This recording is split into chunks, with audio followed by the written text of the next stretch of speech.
Welcome everyone, this is Enrico Ronchi from Lund University, and here we are with another webinar from our Human Behavior in Fires webinar series, which is part of the permanent group of the International Association for Fire Safety Science on Human Behavior in Fire. Today, I'm very happy to introduce Dr. Michael Spearpoint. They will talk about evacuation modeling and in particular on the topic of when less is more. So it's a bit of a thought-provoking title because we're going to discuss different type of modeling resolutions and how different type of modeling approaches, in particular network modeling approaches, can be useful in given circumstances.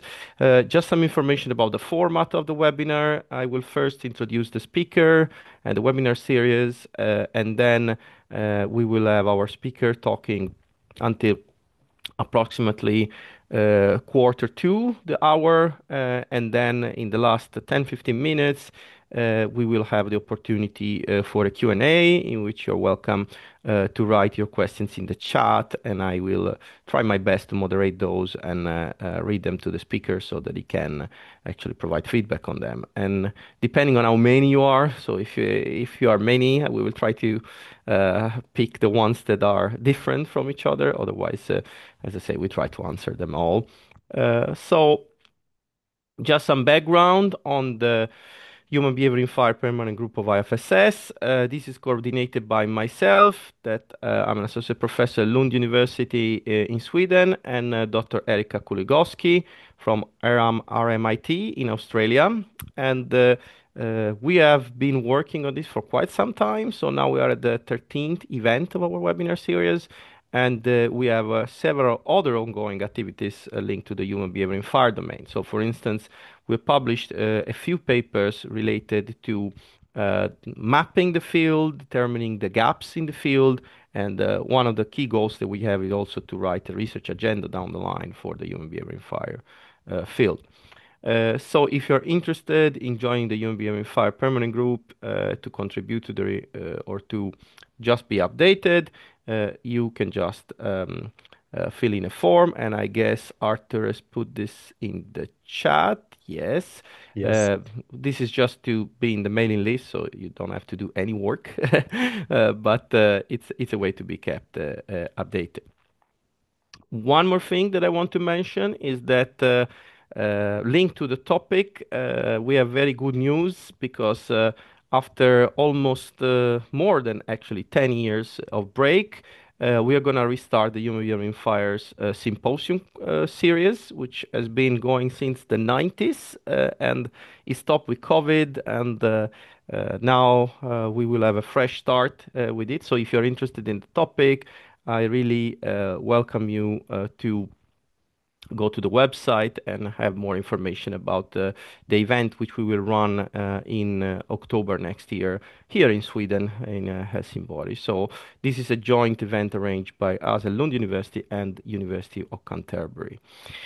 So, and I hope Arthur can put the link. Yes. And as I mentioned, we are recording our webinars. So if you're interested also in rewatching or watching other webinars, you can have a look at our YouTube channel. You can also subscribe if you want to just be kept updated.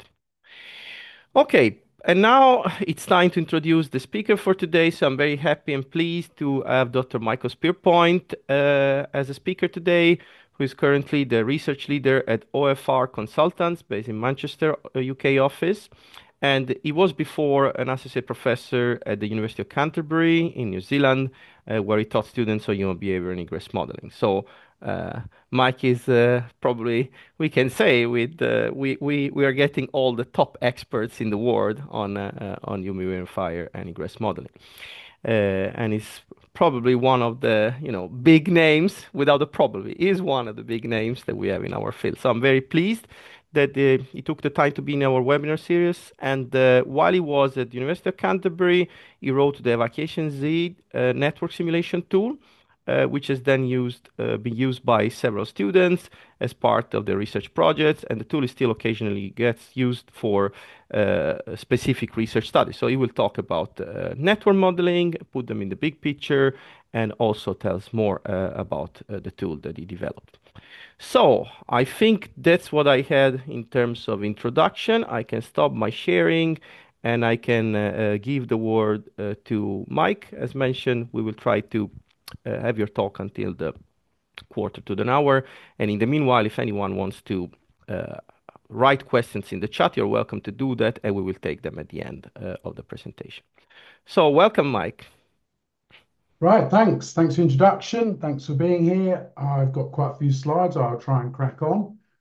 When Enrico suggested the topic, when less is more, I actually went back and looked to whether a trace of the proverb, and it supposedly comes from a Greek philosopher, which basically says, philosophers keep it brief, which I will probably fail to do. But let's see how we go. So a bit of background first. And I think it's quite important here to kind of think about the terms, the words we're going to use. And I want to particularly mention here the glossary on research and human behavior and crowd movements. Just the second edition's come out, and there's quite a few people involved. I think some of the participants of this seminar might be involved as well. And there's all sorts of words we get used around in terms of the language of the discussion. So we talk about models, we talk about modeling, we talk about simulations, and certainly some of these things are going to be quite important here.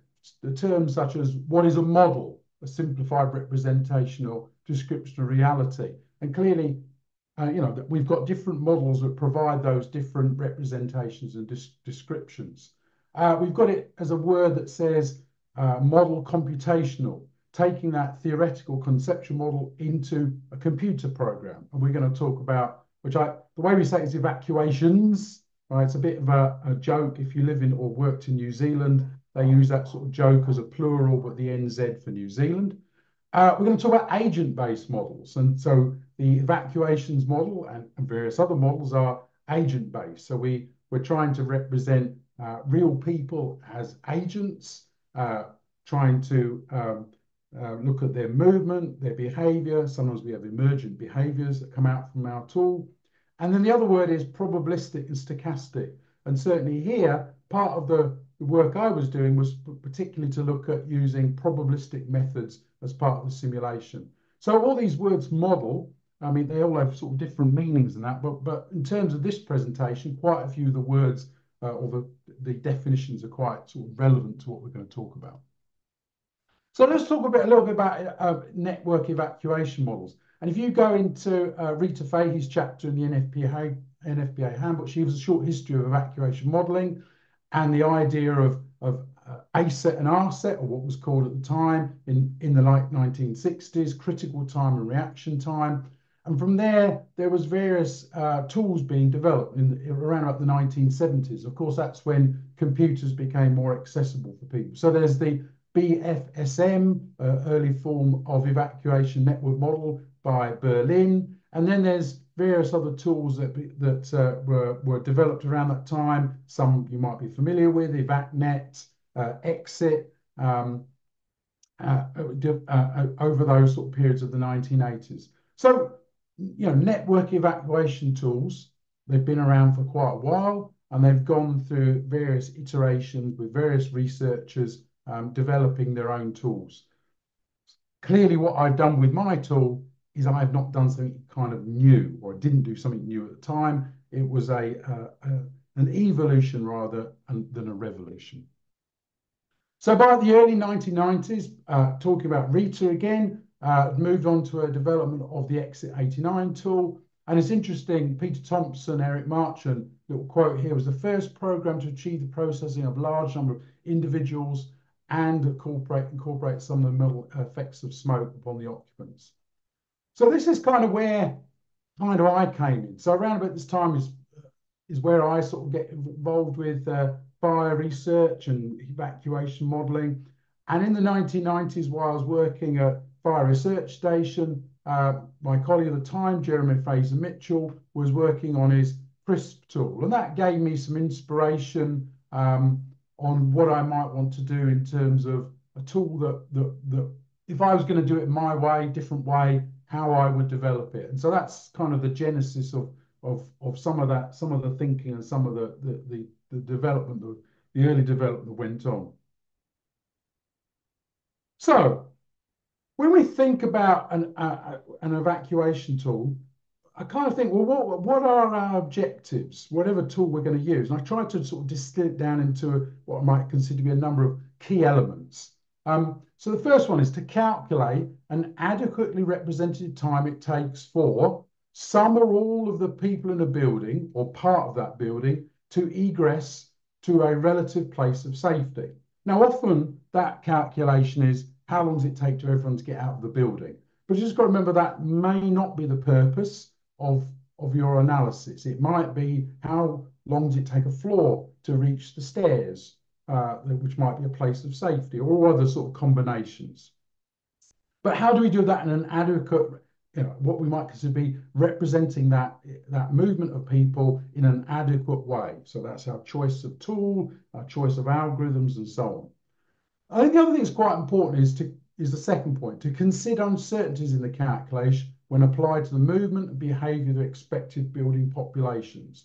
When I'm talking about building populations here, we're thinking about the number of people, where they are in the building, how we represent those people in terms of demographics, age, gender, experience of the building, experience of evacuation.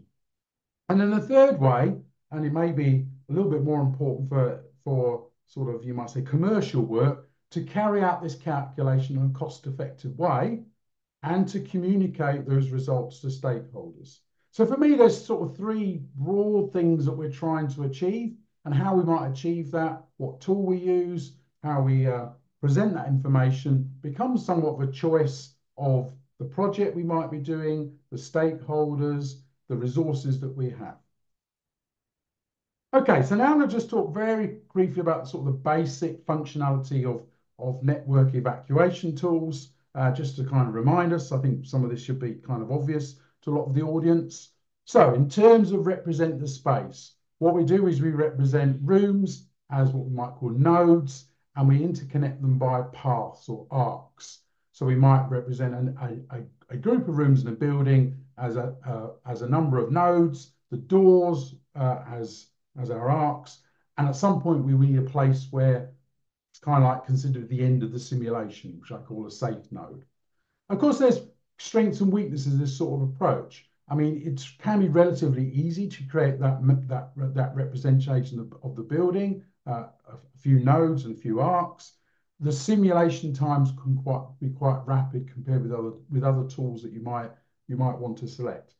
But of course, there's weaknesses. Like all things, it's plus and minuses. Particularly, you can't resolve the location of individuals because inside each node, there's no sense of where an individual might be other than they're in the node. And therefore, sort of related to that, space representation is an abstraction, is an abstractionation of reality. We end up with having to simplify our building into this network, which may have some weaknesses in terms of some of the detail that we might be interested in. In terms of what we do representing paths, paths are a combination of the sort of the distance, the element of distance, and any constrictions. So we might have a pathway that represents the distance between, say, the center of one node and another, and it may have to pass through a constriction, such as a door, which will then change the flow of our agents from one node to another.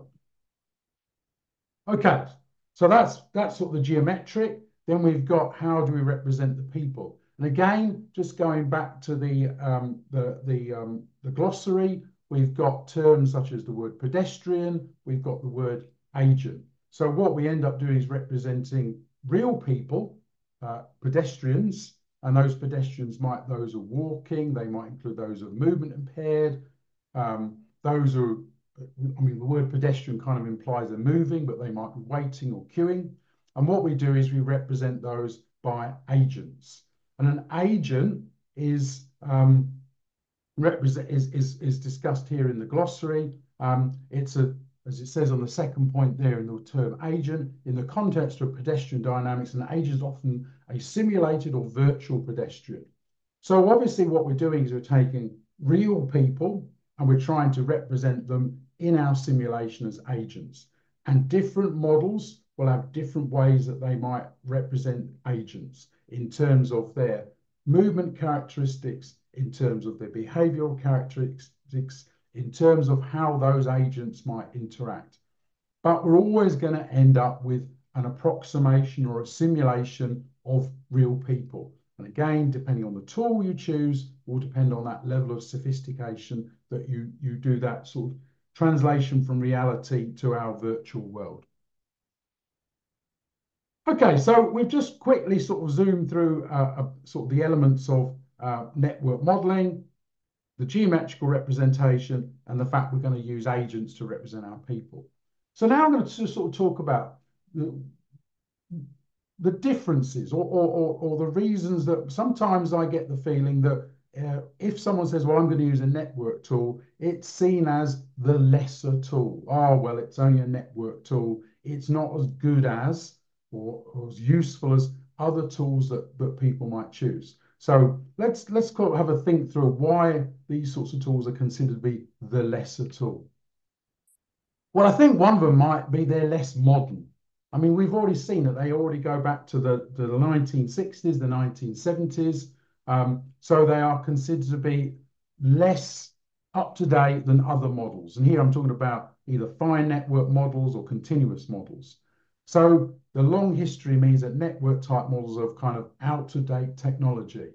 This is the first computer I ever used at high school from 1977. So it kind of looks a bit different to the sort of computers that we might use now. So they're out of date. No need to use them. There's much more modern tools available. Clearly, the other end, we've already sort of mentioned, I've already mentioned this, is granularity. So in terms of when we think about continuous models, finite models, network models don't have the spatial resolution, the granularity compared with our other tools that we've got with those higher resolution. The question is, does that matter? When we think about our objectives, maybe that's important, maybe that isn't. So it may allow us to, this higher spatial resolution, to look at flows that might give us emergent behavior rather than using empirical equations. So in our network tools, we often end up having to use empirical equations. But does that matter? Does that mean the empirical equations are inadequate for the task we're trying to use our tool for? Leave that as a question for the moment. The other one is complexity. So other models are more complex, and there is this sort of feeling, this sort of vision that more complex tools are better. But what do we mean by more complex? Does that just mean lots of lines of code? Does it mean it's complex to use? In other words, there's lots of inputs you need to put into your tool. Does it just do lots of calculations? Does it have lots of capabilities? And I would argue that network tools can be equally as complex as any other tool. I can't remember now, but my Evacuationz tool has something of the order of 25,000 lines of C++. So it's fairly complex in terms of the amount of code. It has quite a few inputs. It does do a lot of calculations, as we'll talk about, and it has capabilities. And again, do any of these above, does the complexity matter to achieve our objectives? Maybe, maybe not. The other one is accuracy. A lot of times people talk about how some models are more accurate than other models. Myself and Greg Baker and Niels from Lund University actually wrote a little article in the SFP Europe about what do we mean by accuracy. And we talk about the combination of trueness, match and reality, and precision. And we might find that both of those things, and particularly trueness, we'll come back to, is our network models can give us a good representation of reality. Now, in terms of precision, we're talking about granularity. Maybe then our network models will struggle compared with some of the other tools we've got available. but the accuracy we can sort of debate and think about, and we might find that our network tools are sufficiently accurate for our objectives. Input capabilities. So we've got other tools available which help the user set up their simulations. And I happen to choose here an image from Simulex. We'll come back and talk about Simulex and other tools. I'm not picking on any particular tool here, but if you're familiar with Simulex, it's got a graphical interface. It's got some dialog boxes that allow you to set up your simulation. Maybe your network tool doesn't have such a useful user interface. We've got output. And again, I've happened to pick an image here from Building Exodus, but there's all sorts of tools I could pick for output in terms of other models can generate more output. And here I'm saying more output means some kind of three-dimensional color animation of some sort that may be better than just a CSV file of data that you then have to manipulate. Does our network tool, can it provide the level of output that you might get from some of our other tools? So all of those things kind of say this is why network tools are less than the other tools. And in the next few slides, I'm going to present some stuff that says, well, maybe that's true, maybe that isn't true. But we'll see. Okay, so now I'm going to briefly talk about the Evacuationz tool itself, some of its capabilities. Again, I'm not going to spend too long going through all the details, but there are, as I've said in a previous slide, there are going to be differences between different tools. What can one tool do? What can another tool not do? Why might you choose tool A over tool B? Partly because it may have capabilities that you'll find are particularly useful for the thing that you're doing at the time, and another tool that you have in your toolbox doesn't quite do it, and your choice is then directed towards whatever tool you feel is best. So what was my goal? So what happened was I arrived at the University of Canterbury, and I'd been working a little bit with Jeremy Fraser-Mitchell on his CRISP tool, and I thought, well, I want to write my tool, a different tool. So I had this sort of goal, maybe somewhat hopeful here, to create the best pedestrian egress model in the world. That seems to be quite a stretch goal. Maybe more realistically was to create the best risk-based, what do you mean by that, no network pedestrian egress model in the world for buildings with an intermediate level of complexity in the event of a fire. And what I was trying to do here is trying to sort of get a tool that somewhere went between hand calculation, which you might do for a very simple building, very direct way of doing it, very relatively simple. We've got some very highly sophisticated tools on the market, which are particularly useful for maybe sophisticated types of buildings. But we also have a range of buildings on the market that are relatively simple, but not simple enough maybe we would be comfortable using a hand calculation. And so the idea of this tool is to kind of look at a part of the market where you don't need the most sophisticated tool on the market, but you're going to want to do a little bit more than hand calculations. The other thing was my sort of thinking at the time, and it hasn't changed somewhat, is the human behaviour part of egress is much more critical than the movement part.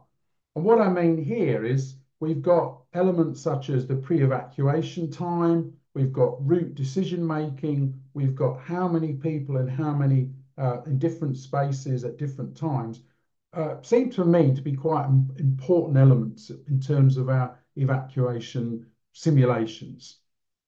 And I feel that so long as we can get a reasonable model for the movement part, the exact details are not generally too important. So for me, it was more about trying to look at and particularly look at the uncertainty related to some of these things. The uncertainty or the fact that pre-evacuation will be distributions, that people in terms of where they start in the building is going to be variable, different times of the day, different buildings and so on and so forth. And there's a lot of potential for different route choice making. So depending, as we know, whether people are familiar with the building, whether it's the first time in the building, whether they're in groups or not, the choices they might make in the sort of route they will take around the building can be quite variable, and can be quite a complicated topic. So it's the uncertainty that I felt was quite important. And to do that, we were looking at some sort of probabilistic approach using some sort of Monte Carlo sampling. And of course, you've got to remember this tool was written now, I started, wow, 25 years ago. And so computational capabilities have obviously moved on. So we're looking at something we can do simulations relatively quickly, but lots of them. And so partly a network model, because its simplifications in certain elements allow you to do lots of calculations, lots of repeats in a relatively cost-effective way. So we're looking at putting in distributions for lots of different inputs, and we want different types of distributions, classical ones, normal, uniform, log normal. There's others which I won't list. In terms of the movement, nothing clever in terms of some of the equations. It's simply you adopting the empirical equations that we see in the SFP handbook for walking speed on slopes, for effective widths in terms of constrictions. All of that is all the classical equations that you'll find in the SFP handbook. What I did do was I wanted it so each agent has their own characteristics. So each agent is modeled as individuals with their own route choice, maximum walking speed, pre-evacuation delay, because those I felt were important elements to put into the simulation. In terms of route finding, again, I'm not going to run through all the different route finding algorithms, but there's lots of different route finding algorithms. Shortest path, the user could tell which agent they choose. The agent can be randomly assigned a final pathway. They might make decisions about how crowded a particular direction is and so on. So lots of different pathway route choice algorithms built into the model. You can combine those together so that if one route's not available, the agent will make another decision. So you're not limited to one type. It's not fixed. And if that agent can't find that route, they get stuck. You can have a cascade of decision making, and you can assign those route choices probabilistically. So if you've got a hospital type environment, you could have your visitor type agents, and 10% of the time the visitor will choose the nearest safe route. 90% of the time they'll follow the fire exit. Staff, again, will give a probabilistic choice about which exit they will use. So again, when you're running it in Monte Carlo, each time it runs, the visitors, each visitor agent will choose, will select probabilistically which path choice they're going to make. And the next time you run it, then they might make a different choice, or the computer gives them a different choice.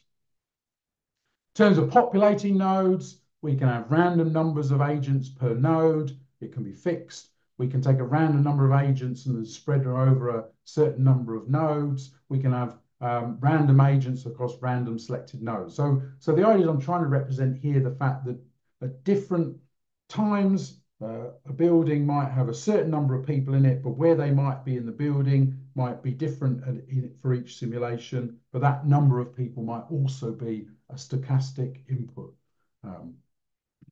Keep going.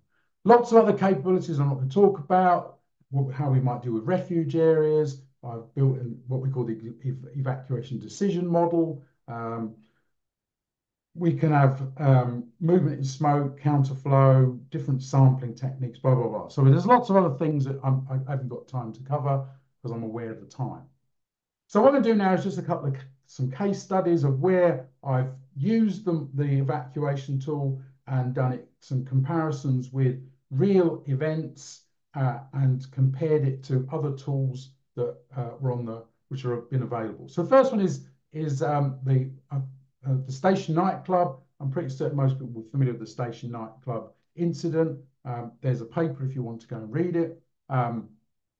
Obviously here we're thinking about people's knowledge of the nightclub at the time of the incident. Where did they start in the building? What decisions did they make in terms of they were trying to locate other people? which exits they might be familiar with. As we know, most of the people tried to go out the main exit at the front of the building because it's likely they were mostly familiar with that. We had issues of crowding, people falling, assisting, and so on. So we know a lot of the sort of result of the event, but we don't necessarily know all the details of how those results came about. I mean, very sadly, around about 100 people were killed in that event, and we can't ask them what their thinking was, why they made certain decisions. So in our modelling, we're going to have to make some assumptions about some of the elements in terms of the actual incident. We've got plan of the building, so we can take the plan of the building. We can then put that into our network model, so we can represent different elements, the different parts of the building as network.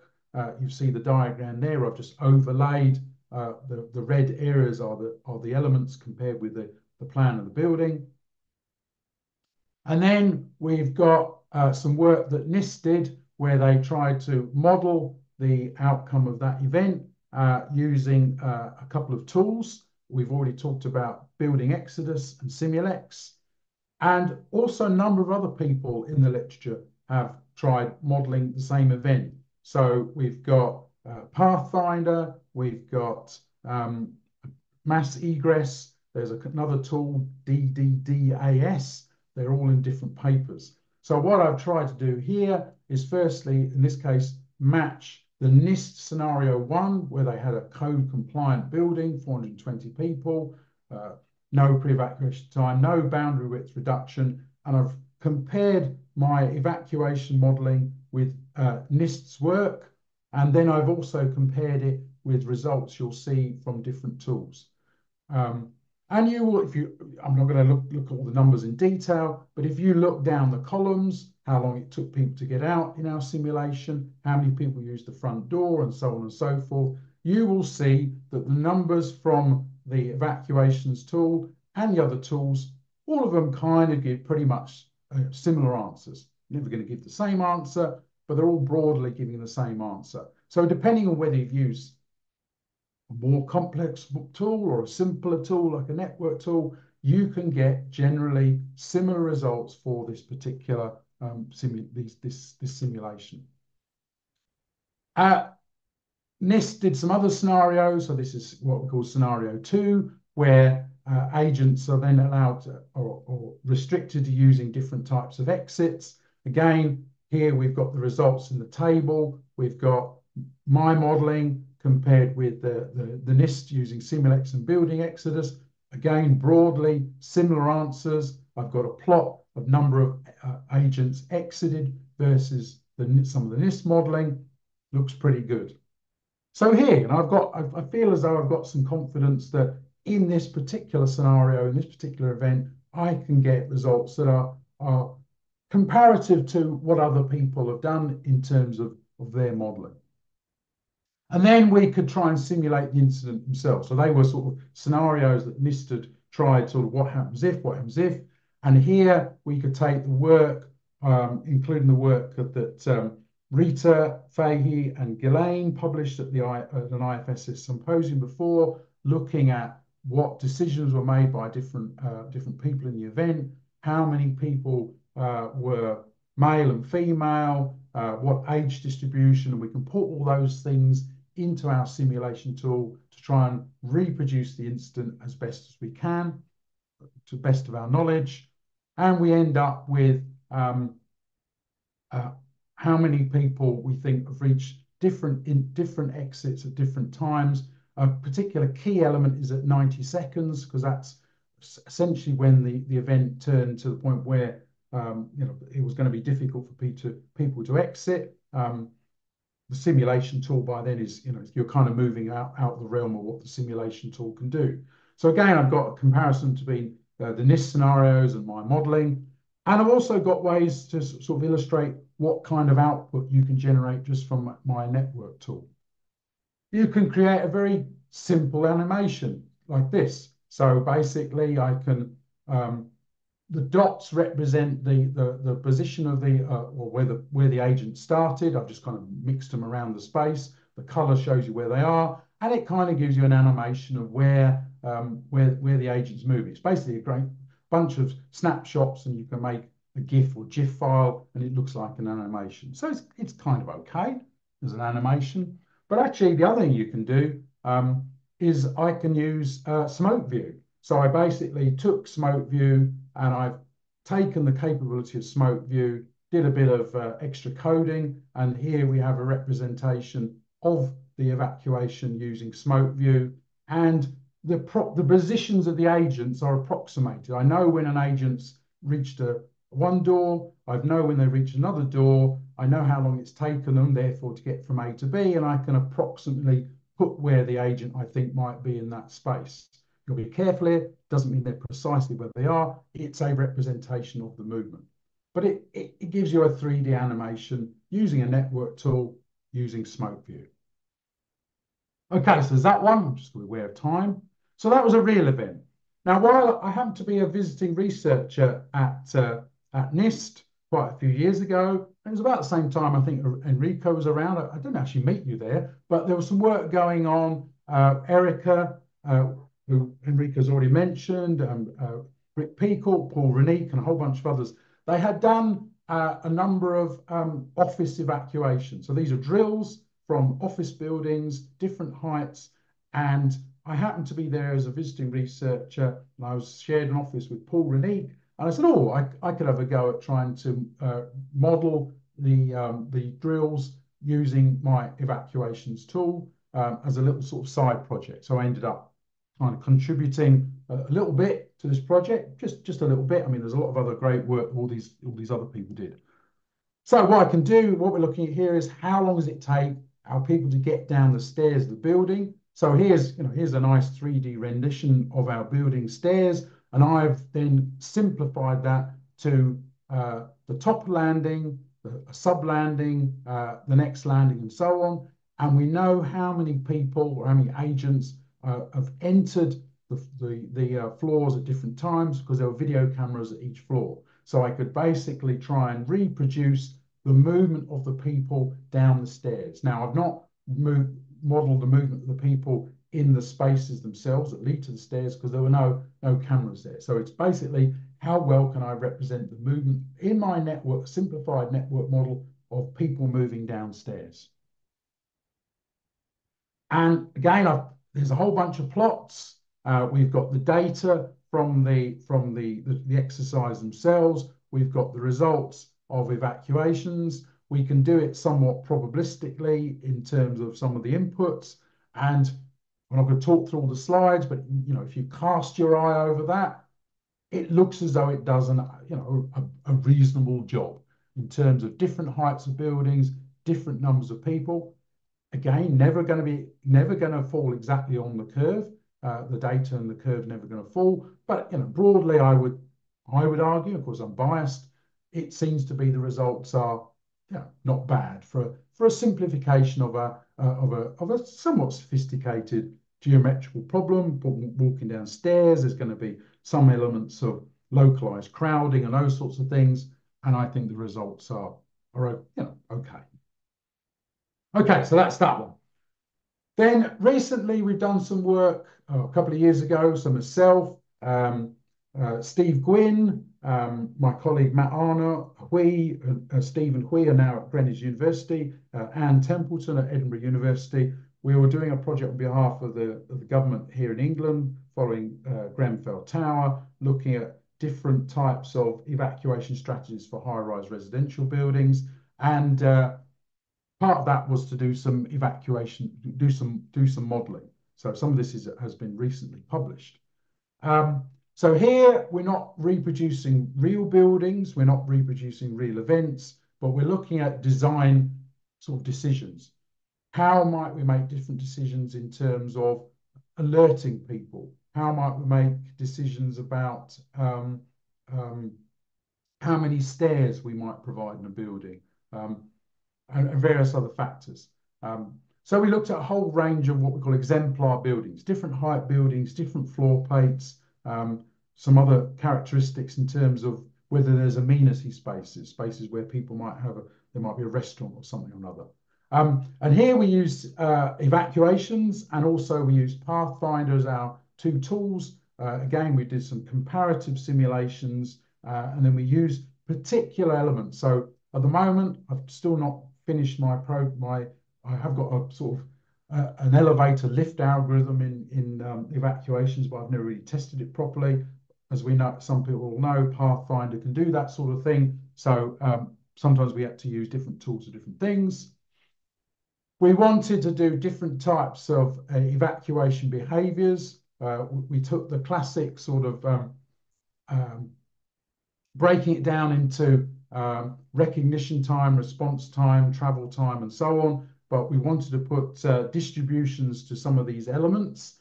Something I could do in Evacuationz. At the time, Pathfinder didn't quite have the capability, although I think it's been updated. So we could use probabilistic, we could break down our pre-evacuation into a number of sub-probabilistic elements to get our overall pre-evacuation time. Aware of time, so I'm going to keep moving. We did have to kind of adjust the approximation of distances in terms of the network tool because the default ended up with the times. The assumptions are that agents kind of, if you don't give any other information, it assumes that the agent walks to the middle of the node and walks to the corner again. So it has a conservative algorithm. That meant we weren't matching Pathfinder very well. Once we set up, changed the arc length to be more representative of the actual exemplar building. On the right there, we've got the time it took for people to get out with different heights of buildings, and you can see we pretty much get the same answer whether we used Evacuationz or Pathfinder.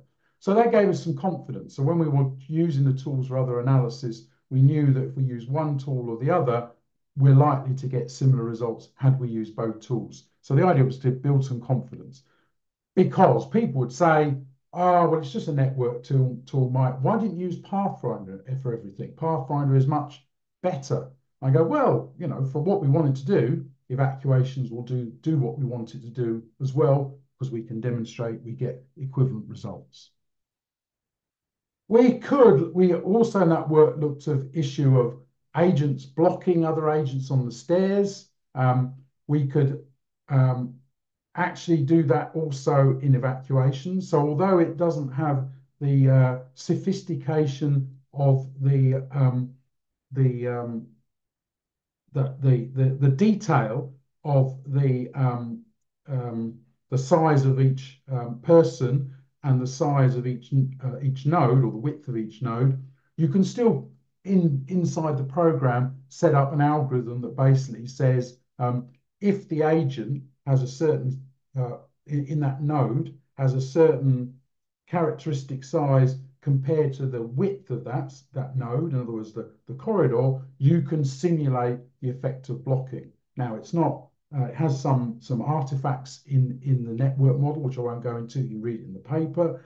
But when we did that and compared some of the results between, again, Evacuationz and Pathfinder, we end up with results that are reasonably representative of the two models. So again, we had some confidence. Although Pathfinder is more sophisticated in terms of the agent representation, you can do a reasonable job even in a network model. So just carry on. A little bit other work we did and has just been recently published. Myself and Steve and Anne and we and Claire Nash did a paper talking about the work that Rita Fahey, as people will know, Rita sadly passed away quite recently. There's a special edition of Fire Technology, and we wanted to write a paper to acknowledge Rita's contribution. And in particular, Rita was going to be on the steering group for the work I've just described, and unfortunately, that never happened.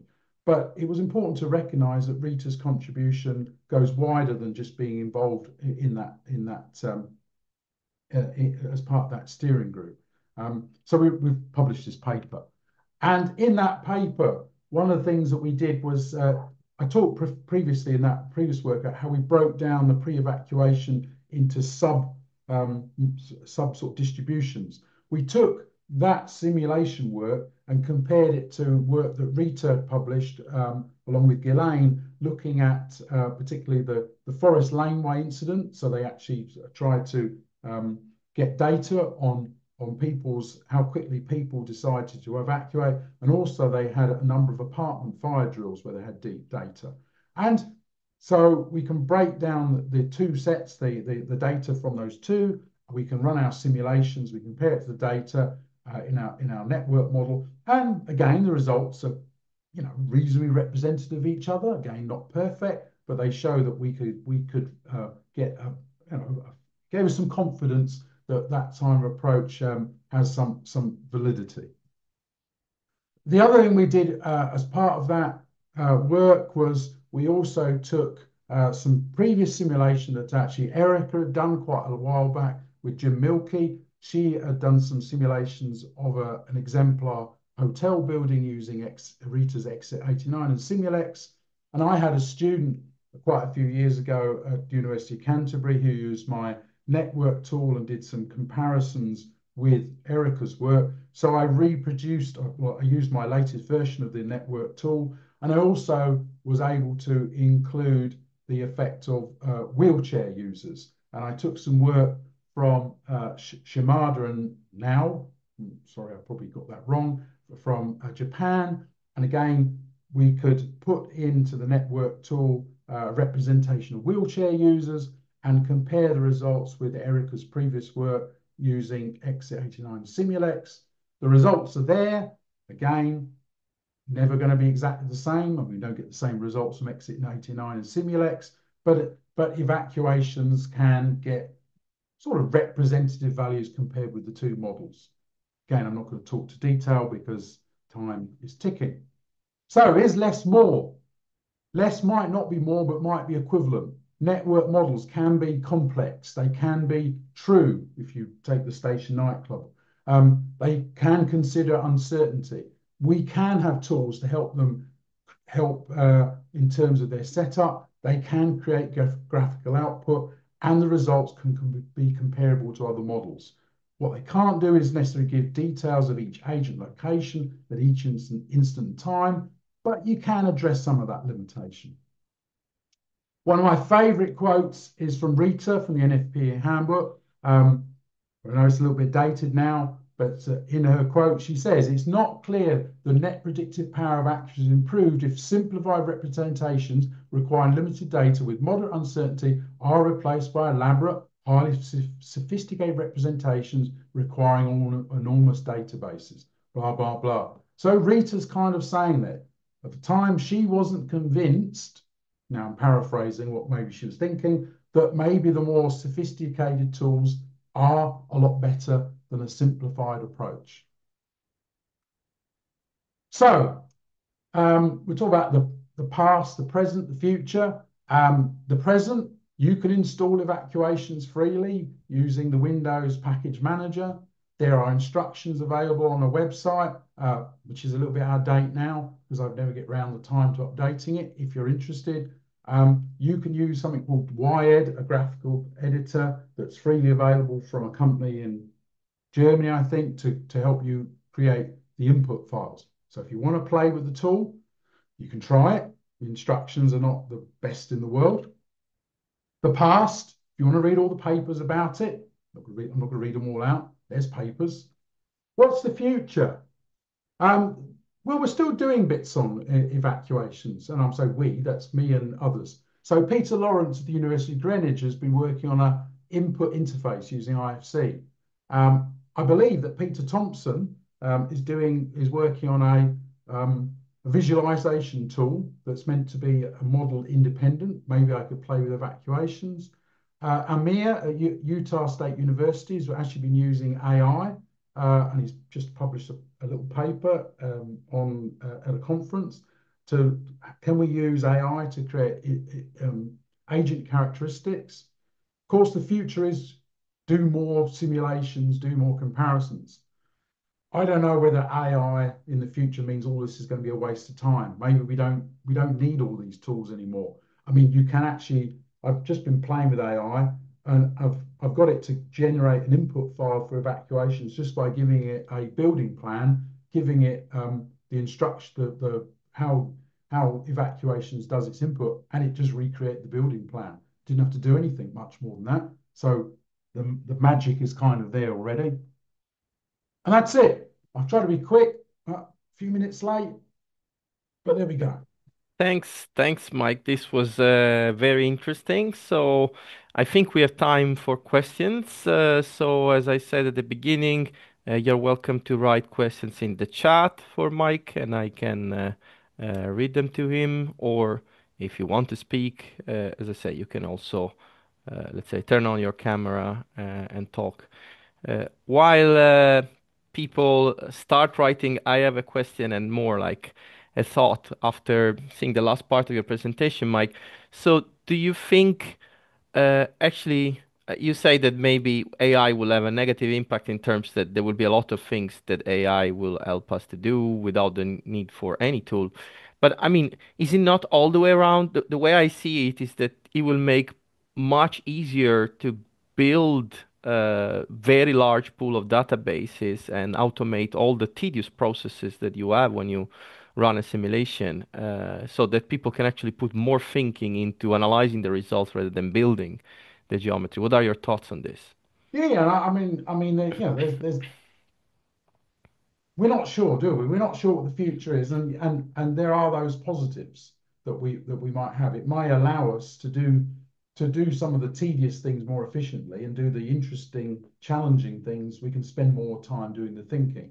As I said already, I've played around with the fact that you might be able to much more quickly generate the input to your simulation, or at least enough that you can then just modify, you can do some corrections and that. So it might relieve some of the boring input stuff to allow you to spend more time doing the sophistication. But I don't know, right? I don't know, right? I mean, what you can do with some of the AI, it might be in the future. I mean, I've spent years, on and off playing around coding this up. It might be in the future if someone can write a one-line prompt that says, write me a network evacuation tool, and here are what I want it to do, and the thing just goes off and writes the code for you. And all of that effort that I've put into that becomes like, big deal. So I don't know. I don't know. Actually, I've seen simple network models being written with ChatGPT. I think Simostica told me that some of his students have started playing with it, but I mean, not to the level of the type of stuff that you can do nowadays with your software, but like basic stuff you can do them nowadays. But Yeah, yeah. I take the next question because Gianluca De Santis has a question. Very interesting. Does the software allow us to consider the occupant load as a random probabilistic parameter? Yes, it can. So it can do it. You can do it as a probabilistic parameter in terms of the number of agents that you want, and then you can probabilistically decide where you place them in the building, and do those combined. So you might have a distribution that says I want a number between X and Y with say it's a normal distribution, and then you can decide where each iteration, each simulation, where those agents are then placed. So you might end up with more in one space for one simulation with a higher occupant load, and the next one you might have a lesser number of agents, and they might be distributed differently around the building. So there's kind of two levels to it. The number and the location combined are both sort of probabilistic. Mike, and in light with this comment, maybe you can comment a bit on computational times, because of course those tools were designed when we had much slower computers. I guess that's one of the great advantages of using tools like yours, right? Yeah, yeah. So I mean, again, it depends on, not surprisingly, the number of nodes and the number of agents. But for the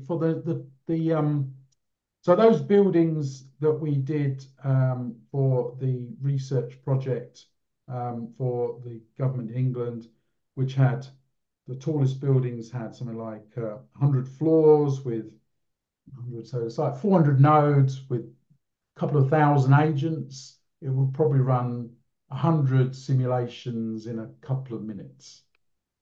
Yeah, So that's obviously it depends on the number you want to do. But I mean, it can be pretty quick.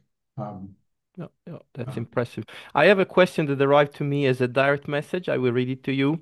Is the software supporting crowd modeling, I guess, intended as normal circulation, not no, not necessarily really. like? No, I mean, I've never used it for that. I mean, Oh, you you do.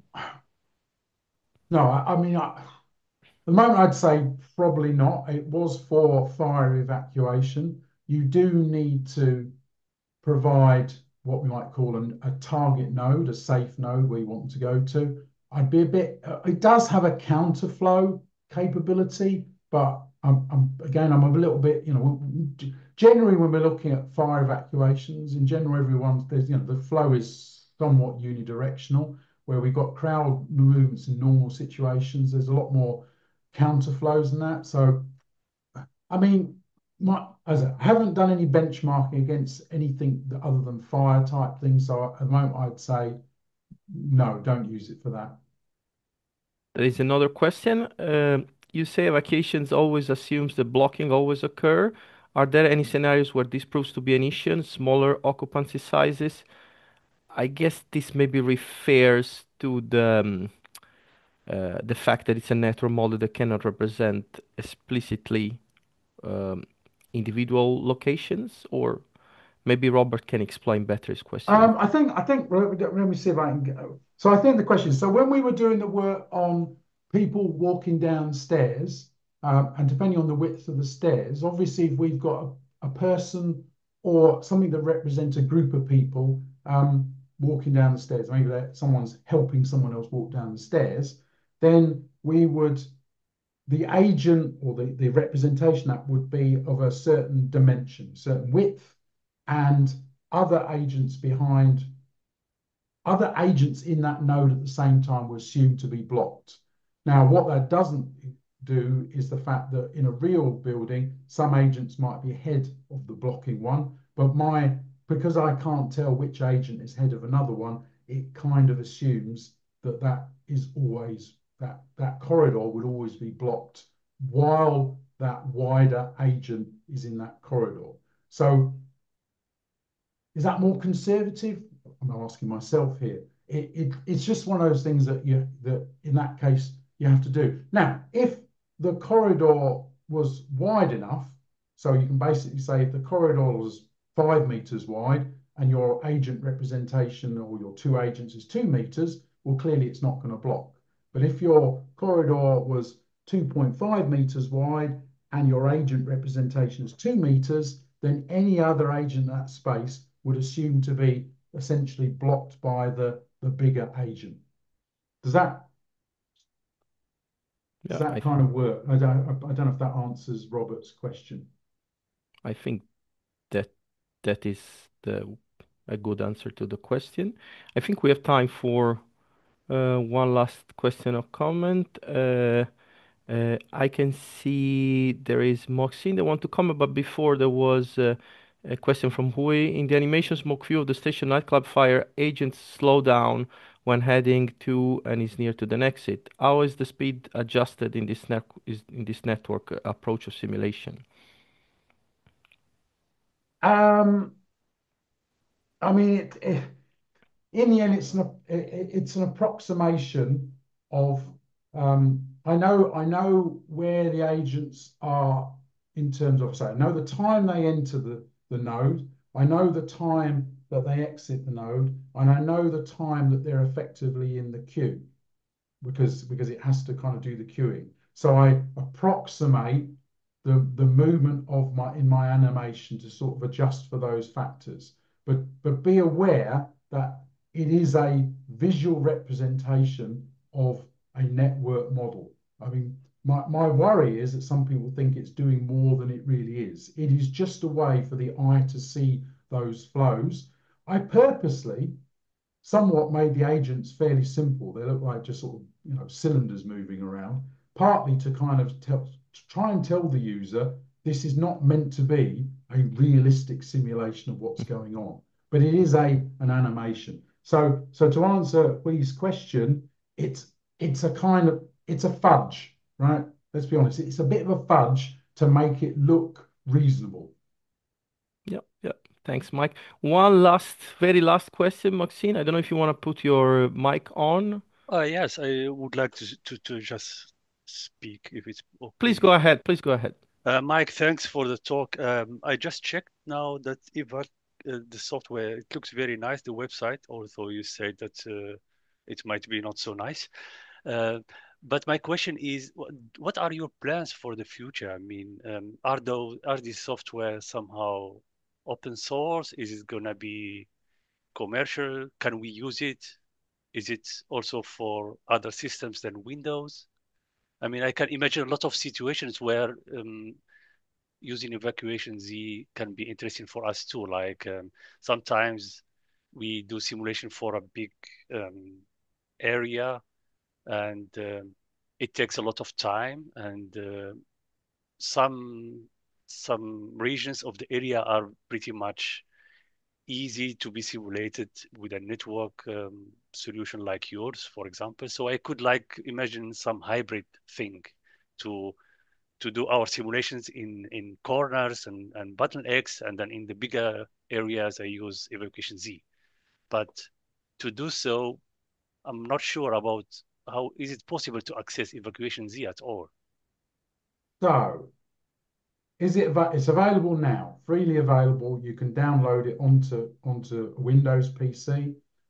It's probably going to ever always be Windows because I Can we mean, download the code or can we download no, some not no, executable? because I did have a while back thinking I might be it might be commercial, but no one cared, right? Because it's not sophisticated enough. It's not good enough, right? So the times when I've tried to, thought about commercializing it, there's no interest, right? So I get, but it's still, I mean, the code is still kind of, let's be honest, it's still kind of my IP. And I, at the moment, don't really want to give the code away. I'm partly embarrassed that probably someone look at the code and look at it and go, "This is awful." I'm an I'm a self-taught C++ programmer, and so so no. At the moment, the plans. What are the plans? The plans are to keep it freely available, to work on it, or when something comes along. I've co-supervised students. Myself and Enrico recently co-supervised student. Anyone coming to Interflam, Yao's going to present some of his work. Um, so there's still sort of researchy things that we can do, but I'm nervous of giving all the code away because it's then not my code and I can't control it anymore. And I don't know. I can understand, but let me assure you, no software is perfect, and everyone writes spaghetti code, so don't worry about this point. But to be useful for research, it cannot be used as an executable. So if you want to access a bigger community, I think open sourcing it is the way to go. But of course, it's a difficult decision. I can understand. Yeah, no, Uh, it's a bit. I mean, I've thought about it, but I mean, I did write it in a way that I'd have to go back and look at it. That I had some APIs, sort of that essentially. that So would be that would be great if you have open API. yeah, so I did write it a long time ago, but I did have sort of a way of maybe making it with certain APIs. Whether that still would work or not, I'd have to sit down and do it. I mean, look, the reality is it's kind of become, it always was, you might call it a bit of a hobby, right? I mean, no one really pays for any of this stuff. So it happens when there's a project that comes along or when I get the time or the interest. Um, so I've got all these things I'd like to do. I think might be useful to do, but somehow it needs to be just fitted into to part of a day somewhere. So even this API thing, I suspect there's a lot of hours of work just reminding myself how to do it. And without kind of, Okay. the incentive at the moment is pretty low with the effort. Like a lot of things, you could spend a lot of effort, and if no one wants it, no one wanted it, then you kind of wonder why you bothered. So a lot of these things happen because someone else says, "Oh, Mike, should we work on a joint thing like this?" And I go, "Oh yeah, okay, then let's do it." But otherwise, it just Or kind of sits there. maybe you just drop it on GitHub and let it be, and then maybe it will develop organically, and the community will do something with it. Some magic can happen, Mike. You never Maybe, know. maybe. I'm Maybe. worried what I'll just get is lots of emails that says, "Mike, trying to read your code and I can't quite figure out. And I go, gee, I don't know. I wrote this 20 years ago. I can't help you either. So I don't know. At the moment, Is I'm, there a paper maybe that you could recommend if we want to understand the model behind Evacuation Z? yes. As I say, it it it still has, I think, some. I've got this idea. It's still got some intellectual property value that I'm not sure I want to give away. Ah, okay. It, I don't know, right? Maybe it doesn't matter now. 25 years ago, I thought I was going to be able to make a commercial tool that maybe people cared about. I even had a system where you could do micro transactions, and I tried so you could pay per simulation using Bitcoin, and I set up a whole system where you could have a wallet and it would go off and extract a little bit of Bitcoin every time you ran more than 100 simulations or something. I spoke to a company and they said, "Oh, it's all very clever and that, but our accounts people will never allow us to do Bitcoin." So I don't know. If enough people convince me to give it away for free, then maybe I will eventually. But maybe, Mike, I think I see just Goethe saying the same. Don't worry, give it all away. Gerta Costa says go open science, and I agree with her too. From my experience with Exit 89, Enrico can tell you. Um, we had like a bunch of Fortran code from Rita, and then some other parts were missing, which is a pity, really, because this is great software, but now you cannot have a look at it. We are trying to back engineer it, but it makes things difficult. And then I don't know. I mean, if stuff is already published, then just publish the code as well. Yeah. But okay, that's a general discussion. Yeah, yeah. Thanks. And I think we are running out of time. So again, I want to thank Mike for his time. I mean, this is really the kind of presentation that we want to have in this webinar series because make us think, let's say, outside our usual thinking when it comes to a given topic. And I mean, I don't know how many of the listeners have worked with the network models before, but especially maybe the newer generation, not too much. But this may bring some ideas on trying something new. I think it's time to conclude. Mike, thanks again for your time. Thanks for your very good presentation. And thanks for everyone for listening. And please follow us on our YouTube channel. Thanks. Thanks, everyone. You. Thanks, Mike.